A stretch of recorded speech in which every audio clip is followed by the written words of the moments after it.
ओम नमो भगवते वासुदेवाय। हरे कृष्णा। प्रिय भक्तजनों, आज हम कार्तिक मास अध्याय 10 का श्रवण करेंगे और उससे पहले सुनेंगे गणेश जी की एक छोटी सी कथा। किसी सरोवर में एक मेंढक और मेंढकी रहते थे। मेंढकी प्रतिदिन विनायक जी की कहानी कहती थी। एक दिन की बात है, मेंढकी विनायक जी की पूजा कर कहानी कह रही थी। तब मेंढक बोला कि तुम रोज पराये पुरुष का नाम लेती हो, अब तुम नाम लोगी तो मूसल से तुम्हारा माथा फोड़ दूंगा। यह सुन विनायक जी गुस्सा हो गए। राजा की दासी उसी सरोवर पर पानी भरने आई थी। मेंढक मेंढकी पानी के साथ घड़े में आ गए। घर आकर दासी ने पानी बर्तन में डालकर चूल्हे पे चढ़ा दिया। जब वे दोनों पानी में उबलने लगे, तब मेंढक बोला कि अब तो बहुत कष्ट हो रहा है, मैं गर्म पानी में उबल रहा हूँ। अब तेरे विनायक जी से तू प्रार्थना कर कि वो हमको बचाने आए तो जानूं। मेंढकी बोली, मैं आपके सामने पराये पुरुष का नाम कैसे ले सकती हूँ। मेंढक ने कहा, आज हम बच गए तो मैं कभी तुम्हारी पूजा करने और कहानी सुनने के लिए मना नहीं करूँगा। 7 बार संकट विनायक का स्मरण किया तो 2 सांड आपस में लड़ते हुए आए और बर्तन में सींग मारा तो बर्तन फूटकर नीचे गिर पड़ा। मेंढक मेंढकी दौड़कर तालाब के किनारे पानी में जाकर कूद गए। अब मेंढक भी विनायक जी की पूजा करने लगा और मेंढकी तथा विनायक जी को धन्यवाद किया। हे विनायक जी महाराज, जैसे मेंढक और मेंढकी का कष्ट मिटाया तथा उनके प्राणों की रक्षा की, वैसे ही हर गरीब परिवार के संसार के सभी कष्टों को मिटाना। प्रिय भक्तजनों, अब श्रवण करेंगे कार्तिक मास अध्याय 10। राजा पृथु ने कहा, हे मुनि श्रेष्ठ नारद जी, आपने कार्तिक माह के व्रत में जो तुलसी की जड़ में भगवान विष्णु का निवास बताकर उस स्थान की मिट्टी की पूजा करना बतलाया है, अतः मैं श्री तुलसी जी के महात्म्य को सुनना चाहता हूँ। तुलसी जी कहाँ और किस प्रकार उत्पन्न हुई, यह बताने की कृपा करें। नारद जी बोले, राजन, अब आप तुलसी जी की महानता और उनके जन्म का प्राचीन इतिहास ध्यानपूर्वक सुनिएगा। एक बार देवगुरु बृहस्पति और देवराज इंद्र भगवान शंकर का दर्शन करने कैलाश पर्वत की ओर चले। तब भगवान शंकर ने अपने भक्तों की परीक्षा के लिए जटाधारी दिगंबर का रूप धारण कर उन दोनों के मार्ग में अवरोध उत्पन्न किया। यद्यपि वह तेजस्वी, शांत, लंबी भुजा और चौड़ी छाती वाले गौर वर्ण अपने विशाल नेत्रों से युक्त तथा सिर पर जटा धारण किए वैसे ही बैठे थे, उन भगवान शंकर को न पहचान कर इंद्र ने उनसे उनका नाम व धाम आदि पूछते हुए कहा कि क्या भगवान शंकर अपने स्थान पर है या कहीं गए हुए हैं। इस पर तपस्वी भगवान शिव कुछ नहीं बोले। इंद्र को अपने त्रिलोकीनाथ होने का गर्व था। उसी अहंकार के प्रभाव से वह चुप किस प्रकार रह सकता था। उसने क्रोधित होते हुए उस तपस्वी को धुड़क कर कहा, अरे, मैंने तुमसे कुछ पूछा है और तुम उसका उत्तर नहीं दे पा रहे हो। मैं अभी तुझ पर वज्र का प्रहार करता हूँ, फिर देखता हूँ कि कौन तुझ दुर्गति से तुम्हारी रक्षा करता है। इस प्रकार कहकर जैसे ही इंद्र ने उस जटाधारी दिगंबर को मारने के लिए हाथ में वज्र लिया, वैसे ही भगवान शिव ने वज्र सहित इंद्र का हाथ स्तंभित कर दिया और विकराल नेत्र कर खोलकर उसको देखा। उस समय ऐसा प्रतीत हो रहा था कि वह दिगंबर प्रज्वलित हो उठा और वह अपने तेज से जला देगा। भुजाएं स्तंभित होने के कारण इंद्र दुखित होने के साथ साथ अत्यंत कुपित भी हो गया, परंतु उस जटाधारी दिगंबर को प्रज्वलित देखकर बृहस्पति जी ने उन्हें शंकर भगवान जानकर प्रणाम किया और दंडवत होकर उनकी स्तुति करने लगे। बृहस्पति भगवान शंकर से कहने लगे, हे दीननाथ, हे महादेव, आप अपने क्रोध को शांत कर लीजिए और इंद्र के इस अपराध को क्षमा कीजिए। बृहस्पति के यह वचन सुनकर भगवान शंकर ने गंभीर वाणी में कहा, मैं अपने नेत्रों से निकले हुए क्रोध को किस प्रकार रोकूं? तब बृहस्पति ने कहा, भगवान, आप अपना भक्त वत्सल नाम सार्थक करते हुए अपने भक्तों पर दया कीजिए। आप अपने इस तेज को अन्यत्र स्थापित कीजिए और इंद्र का उद्धार कीजिए। तब भगवान शंकर गुरु बृहस्पति से बोले, मैं तुम्हारी स्तुति से अत्यंत प्रसन्न हूँ। तुमने इंद्र को जीवन दान दिलवाया।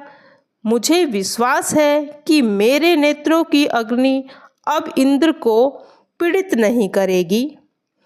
बृहस्पति ने इस प्रकार कहकर भगवान शिव ने अपने मस्तक से निकाले हुए अग्निमय तेज को अपने हाथों में ले लिया और फिर उसे क्षीर सागर में डाल दिया। उसके पश्चात भगवान शंकर अंतर्ध्यान हो गए।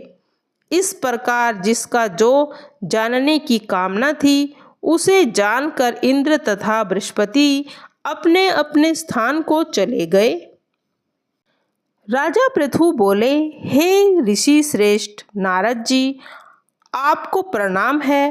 कृपया अब यह बताने की कृपा कीजिए कि जब भगवान शंकर ने अपने मस्तक के तेज को क्षीर सागर में डाला तो उस समय क्या हुआ था?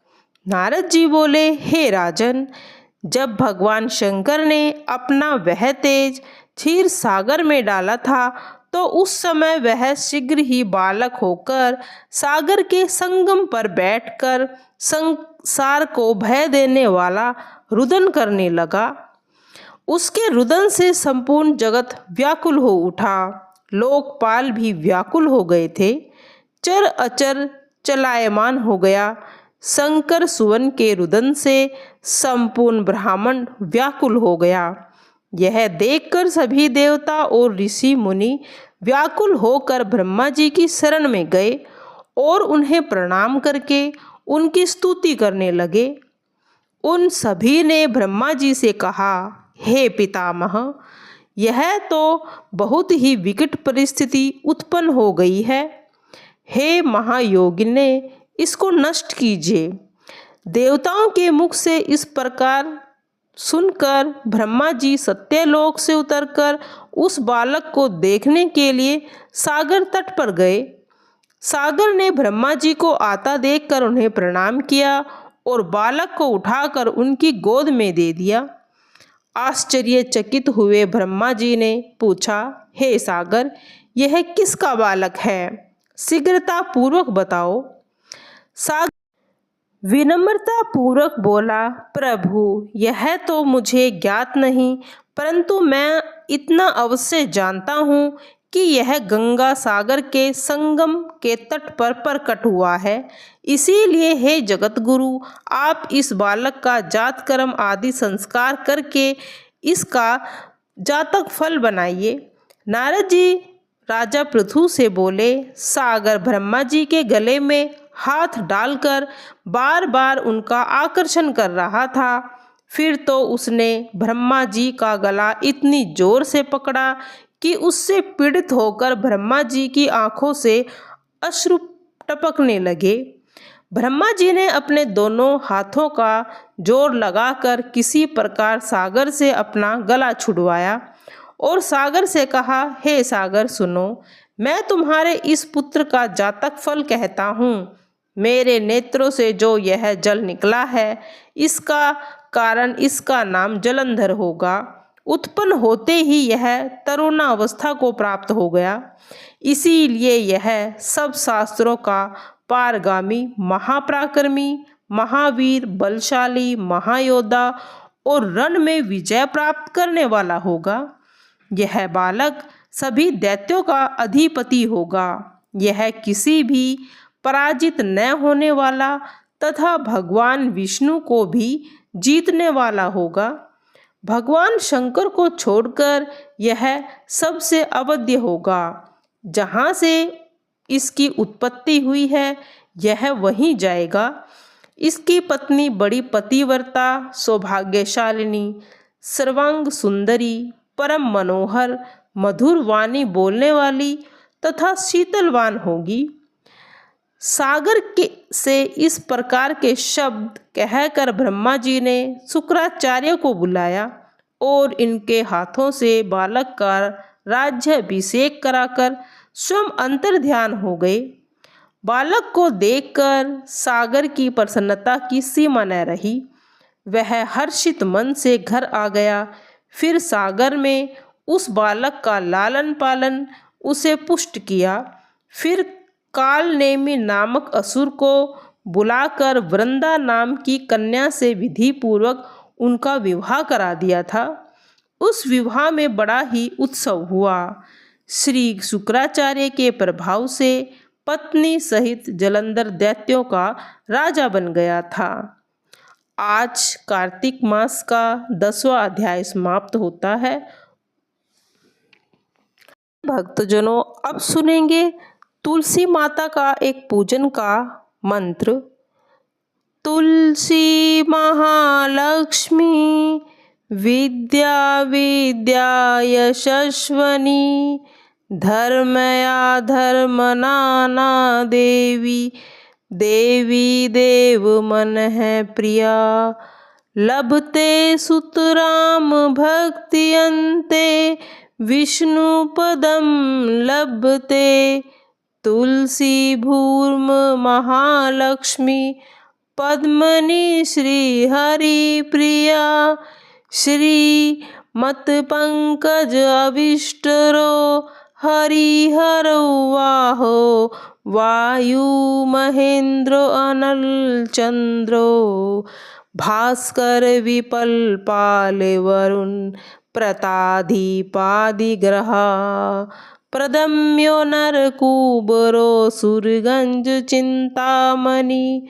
कौतुब स्वामी शक्तिधरश्च, लांगधरम कुर्वन्तु वो मंगलम, कुर्वन्तु वो मंगलम। गंगा गोमति गोपति, गणपति गोविंद गोवर्धनो। गीता गोमय गोरजो, गिरिसूता गंगाधरो गौतम। गायति गरुड़ो गदाधर गया, गंभीर गोदावरी। गंधर्व ग्रह पो अनुकूल गोकुल धरा, कुर्वन्तु वो मंगलम। तुलसी महालक्ष्मी विद्या विद्या यशस्वनी। तुलसी श्री महालक्ष्मी विद्या विद्या यशस्वनी। धर्मया धर्मनाना देवी, देवी देव मन प्रिया। लक्ष्मी लक्ष्मी नमो नमः, तुलसी तुलसी नमो नमः।